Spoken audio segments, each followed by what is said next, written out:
सलाम। पूरी press of India में आप सभी का खैर मकदम। हमारे channel press of Urdu channel को सब्सक्राइब कीजिए और उसे लाइक कीजिए। आज की खबरनामे में सम्राट अशोक सेना की जानिब से आज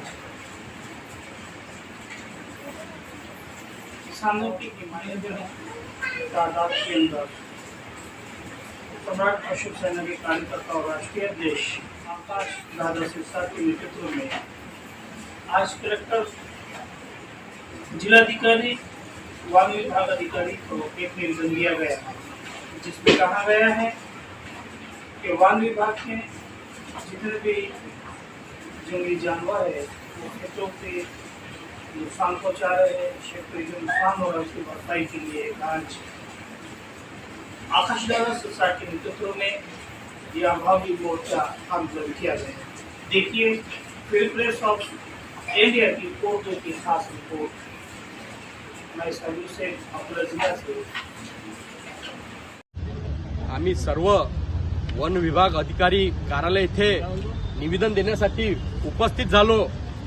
जिल्ह्यातील अनेक भागात शेतकऱ्यांच्या शेतीत उगवलेलं कवळं पीक या वन्य प्राण्यांनी उद्ध्वस्त केलं। यामुळे शेतकरी हातबल झाला। शेतकऱ्यावर आता दुबारा पेरणी करायची परिस्थिती निर्माण झाली। अशा परिस्थितीत हा शेतकरी आता दुबारा पेरणीसाठी पैसे कुठून आणणार? पहिलेच बँकेजवळून कर्ज घेऊन या शेतकऱ्यांनी याची पेरणी केली। आता या वन प्राण्यांनी हे शेतीतील सगळं पीक उद्ध्वस्त केलं।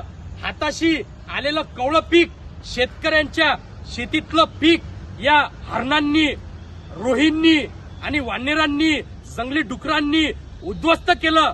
अशा परिस्थितीत आता शेतकरी हा हतबल झाला। या शेतकऱ्याला वाचवण्यासाठी शासनाने काहीतरी मदत जाहीर केली पाहिजे।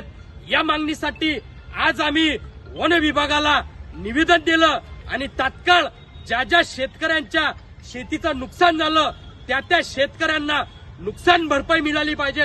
या मागणीसाठी आज आम्ही वन विभाग अधिकारी यांना निवेदन दिलं। तात्काळ शेतकऱ्यांना दिलासा देऊन मदत जाहीर केली पाहिजे। हेच आमची मागणी। जय जवान, जय किसान।